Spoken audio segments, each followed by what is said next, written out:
አሰላሙ አለይኩም ስለ ሱረቱል ፋቲሃ በተናገርኩት ቪዲዮ የተቀመጠች ኮሜንት ነው። ለብዙ ሰዎች ደግሞ መልስ ይሆናል ብዬ ያስኩት ነገር አለ። በተለይ ደግሞ 20 ዓመት ውስጥ እያሉ ባለትዳሮች ልጅ ለማያገኙ ማለት ነው። ለነሱ ደግሞ በጣም ትጠቅማለች። እሷን በትክክል እኔ በሚነግራችሁ ካረጋችሁ በሁለት ወር ውስጥ ምስትክ ነፍሰ ጡር ትሆናለች። በማቁዋ በአላህ ሱብሃነሁ ወተዓላ ሰበቡስ ሱረቱል ቁርአን የፋቲሃ።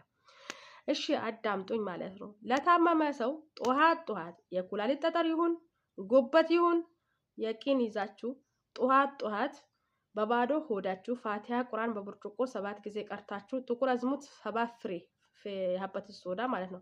ረሱል ሰለላሁ ዐለይሂ ወሰለም ስለ ሀበት ሶዳ እንዲህ ብለዋል። ከሞት በስተቀር መታዲነው በሽታ እንደሌለች ረሱል ተናግሮላታል። ሀበት ሶዳ ወይም ጥቁር አዝሙድ ማለት ነው።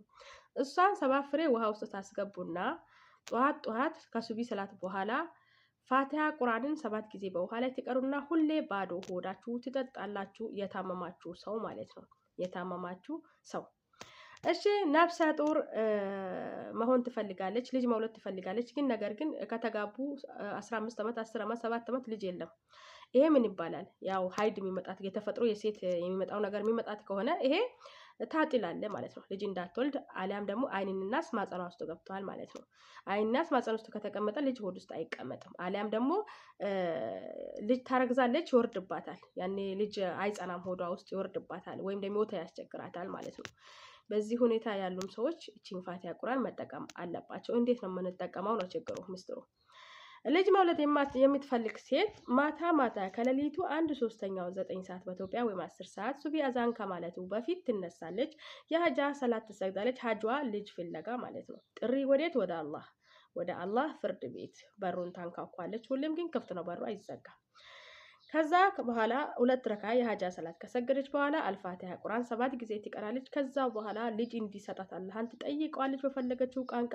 ከዛ በኋላ ደግሞ አልፋቲሃ ቁርአንን በባዶ ሆዷ ሁሌ 7 ጊዜ የቀረች ትጠጣለች። ሁሌ 7 ጊዜ የቀረች ፋቲሃ ቁርአን ትጠጣለች። ልጅም ሆዷ ውስጥ አልቀመጥም ላላት ለሚወርድባት ያኔ ታረግዛለች፣ ለሚወርድባትም በጭራሽም እርግዝና እምቢ ላላት ሴት በዚህ ሁኔታ ሌሊት 1/3 9 ሰዓት አካባቢ አላህን ትጠይቀዋለች።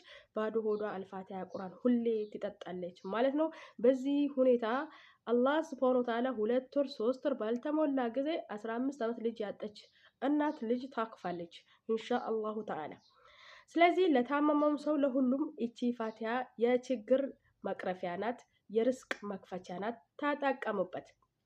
በፋቲሃ ቁርአን ነበር ድሮ ዑመር ረዲየላሁ አንሁ ብዙ ሰዎችን በፋቲሃ ቁርአን ነበር ሩቂያ የሚደረገው። ሩቂያ አሁን የተለያዩ ቁርአኖች ይቀራል። ነገር ግን በድሮ ጊዜ ፋቲሃ ቁርአን ብቻ ነበር የሚያክሙት በፋቲሃ ቁርአን ማለት ነው። ስለዚህ ፋቲሃ ቁርአን ለሕክምና ማንም ሰው መድኃኒት የማያገኘው በሽታ መፍትሄ ትሰጣለች። ስለዚህ ተጠቀሙበት። ወዳችኋለሁ። ሰላም አለይኩም።